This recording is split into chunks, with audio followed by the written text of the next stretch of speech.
राधे राधे। आप सब में स्थित परमात्मा का प्रणाम करके आज मैं तृतीय स्कंध के छठा अध्याय के पाठ शुरू करेंगे। तृतीय स्कंध के अध्याय 6, विराट शरीर की उत्पत्ति।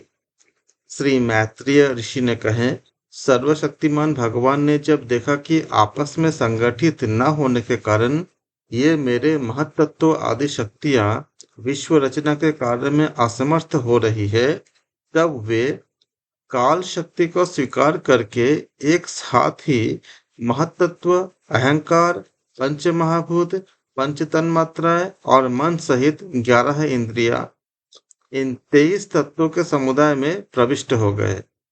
उनमें प्रविष्ट होकर उन्होंने जीवों के सोए हुए अदृष्ट को जागृत किया और परस्पर विलग हुए उस तत्व समूह को अपनी क्रिया शक्ति के द्वारा आपस में मिला दिया।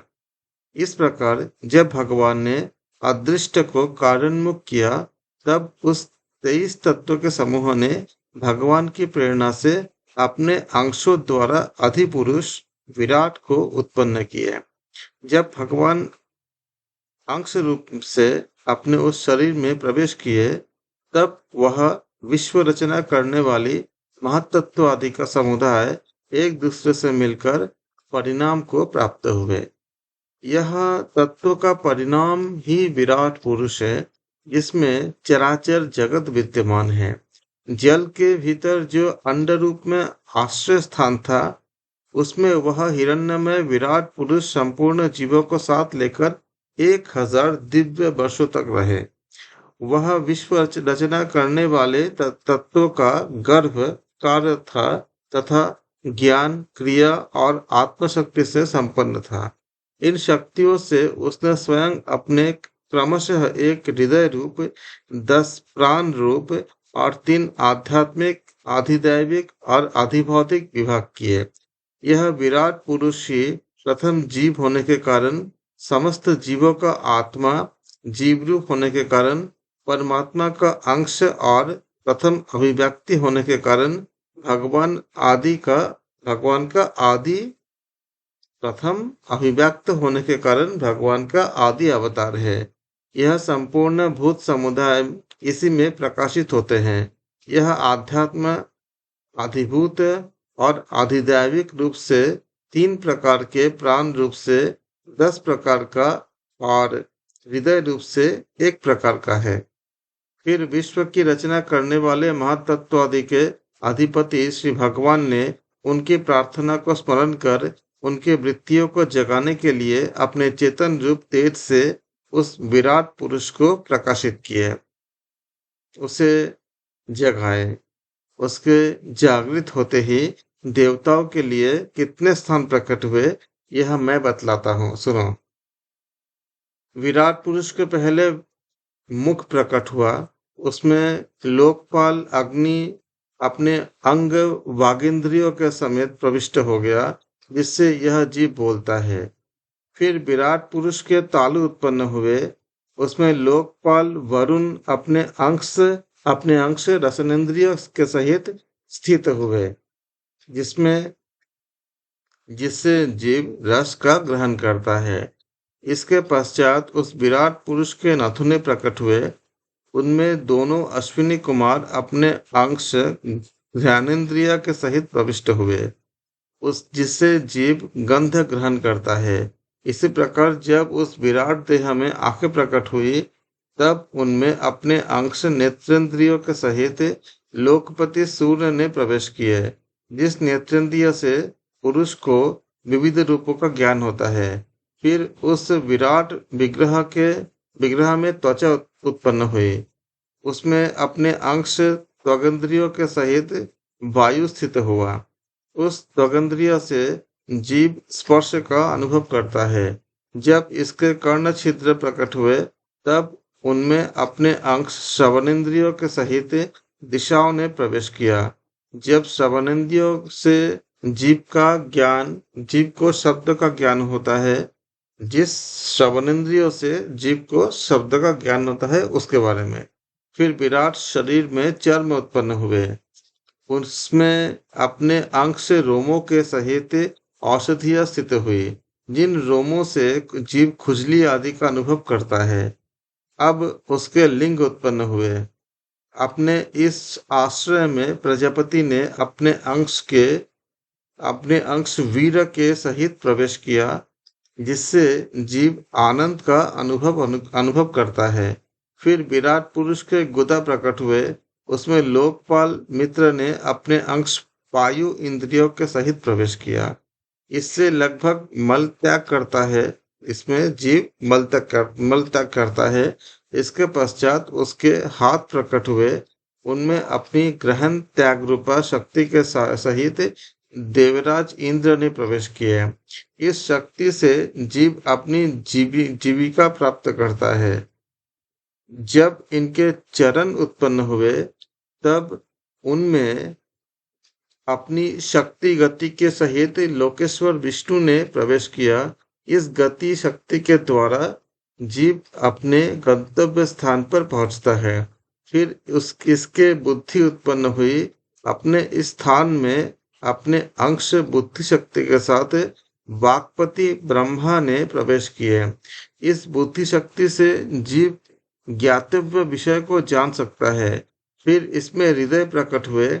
उसमें अपने अंश मन के सहित चंद्रमा स्थित हुआ। इस मन शक्ति के द्वारा जीव संकल्प, विकल्प इत्यादि रूप विकारों को प्राप्त होता है। तत्पश्चात विराट पुरुष में अहंकार उत्पन्न हुआ। इस अपने आश्रय में क्रिया शक्ति सहित अभिमान रुद्र ने प्रवेश किया। इससे जीव को अपने कर्तव्य को स्वीकार करता है। अब इसमें चित्त प्रकट हुआ। उसमें चित्त शक्ति के सहित महत्त्व ब्रह्मा स्थित हुए। इस चित्त शक्ति से जीव विज्ञान अर्थात चेतना को उपलब्ध करता है। इस विराट पुरुष के सिर से स्वर्ग लोक, पैरों से पृथ्वी और नाभि से अंतरिक्ष आकाश उत्पन्न हुए। इनमें क्रमशः सत्व, रज और तम, इन 3 गुणों के परिणाम स्वरूप देवता, मनुष्य और प्रेतादि देखे जाते हैं।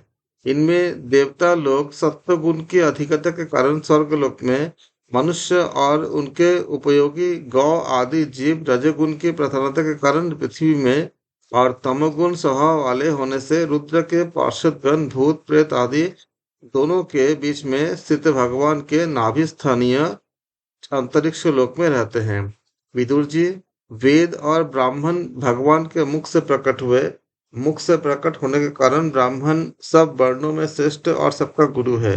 उनकी भुजाओं से क्षत्रिय वृत्ति और उसका अवलंबन करने वाला क्षत्रिय वर्ण उत्पन्न हुआ, जो विराट भगवान का अंश होने के कारण जन्म लेकर सब वर्णों की चोर आदि उपद्रवों से रक्षा करता है।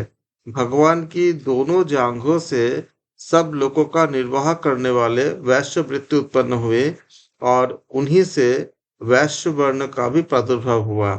यह वर्ण अपनी वृत्ति से सब जीवों का जीविका चलाता है। फिर सब धर्मों की सिद्धि के लिए भगवान के चरणों से सेवा वृत्ति प्रकट हुई, और उन्हीं से पहल उस वृत्ति का अधिकारी शूद्र वर्ण भी प्रकट हुआ, जिसकी वृत्ति से श्रीहरि प्रसन्न हो जाते हैं। ये चारों वर्ण अपनी अपनी वृत्तियों के सहित जिनसे उत्पन्न हुए, उन अपने गुरु श्री हरि का अपने अपने धर्मों से चित्त शुद्धि के लिए श्रद्धा पूर्वक पूजन करते हैं। विदुर जी, यह विराट पुरुष काल, कर्म और स्वभाव शक्ति से युक्त भगवान की योग माया के प्रभाव को प्रकट करने वाला है। इसके स्वरूप का पूरा पूर्ण वर्णन करने का साहस कौन कर सकता है। तथापि प्यारे विदुर जी, अन्य व्यावहारिक चर्चाओं से अपवित्र हुई अपनी वाणी को पवित्र करने के लिए जैसी मेरी बुद्धि है वैसा, और जैसा मैंने गुरुमुख से सुना है, वैसा श्री हरि का सुयश वर्णन करता हूँ। महापुरुषों का मत है कि पुण्य श्लोक शिरोमणि श्री हरि के गुणों का गान करना ही मनुष्य के वाणी का तथा विद्वानों के मुख से भगवत कथामृत का पान करना ही उनके कानों का सबसे बड़ा लाभ है।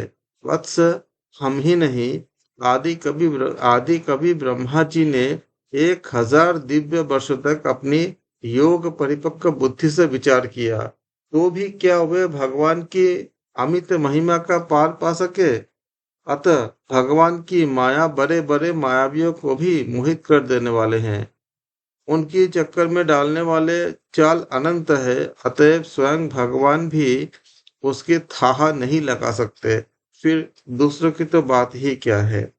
जहां न पहुंचकर मन के सहित वाणी भी लौट आती है, तथा जिनका पार पाने में अहंकार के अभिमानी रुद्र और अन्य इंद्रिय अधिष्ठाता देवता भी समर्थ नहीं है, उन भगवान को हम नमस्कार करते हैं। इस प्रकार छठा अध्याय समाप्त हुए। कल हम सातवां अध्याय का अध्ययन करेंगे, जिसमें विदुर जी के प्रश्न के बारे में हम जानेंगे। आप सबके हृदय में स्थित जो परमात्मा है उनको हम प्रणाम करते हैं और आज के हम पाठ को हम समाप्त करते हैं। आप सबका बहुत बहुत धन्यवाद। राधे राधे।